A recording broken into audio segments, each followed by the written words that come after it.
కడప జిల్లా ప్రొద్దుటూరులో anganwadi teacher railway track పై ఆత్మహత్యా యత్నానికి ప్రయత్నిస్తున్న వీడియో సోషల్ మీడియాలో వైరల్ గా మారింది.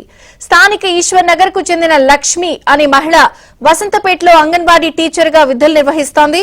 ఓ కేసు విషయంలో వన్ టౌన్ పోలీస్ స్టేషన్ కు వచ్చిన తన కుటుంబ సభ్యులను సీఐ దారుణంగా కొట్టారు అనే కారణంతో మనస్తాపానికి గురై ఆత్మహత్య చేసుకునేందుకు ప్రయత్నించింది.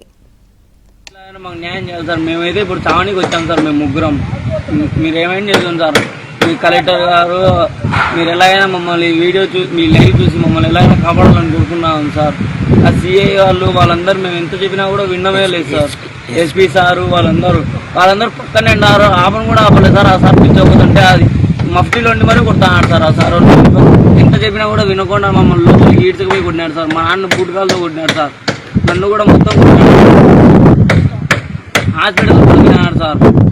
కావాలంటే వచ్చి చూసుకోండి సార్. హాస్పిటల్కి వచ్చి గవర్నమెంట్ హాస్పిటల్ మీరే ఎలాగైనా మాకు న్యాయం చేయాలి సార్. మీరే. ఈ వీడియోపై వన్ టౌన్ పోలీసులు నిర్లక్ష్యంగా సమాధానం చెప్తున్నారు అని ఆమె కుమార్తెలు ఆవేదన వ్యక్తం చేశారు. ఇదిలా ఉంటే డబ్బుల విషయంలో వేరొకరిపై కేసు నమోదు చేయకపోతే ఆత్మహత్య చేసుకుంటామని బ్లాక్మెయిల్ చేశారంటూ పోలీసులు వివరణ ఇచ్చారు. కడప జిల్లా ప్రొద్దుటూరులో అంగన్వాడీ టీచర్ ఆత్మహత్యాయత్నానికి సంబంధించిన వివరాలు శ్రీనివాస్ అందిస్తారు. కడప నుంచి శ్రీనివాస్.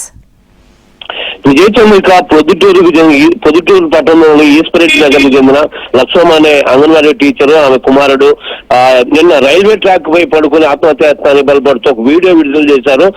ఎందుకంటే వన్ టౌన్ పోలీసులు తమను నిర్లక్ష్యంగా చేస్తూ దాడికి పాల్పడ్డారని, ఆమెపై మహిళ అనుకోకుండా దాడి చేశారని చెప్తూ ఇప్పుడు ఆ వీడియో వాళ్ళు తీసిన వీడియో వేరొకరు తీశారు. వాళ్ళిద్దరూ ట్రాక్ పై పడుకోవటే.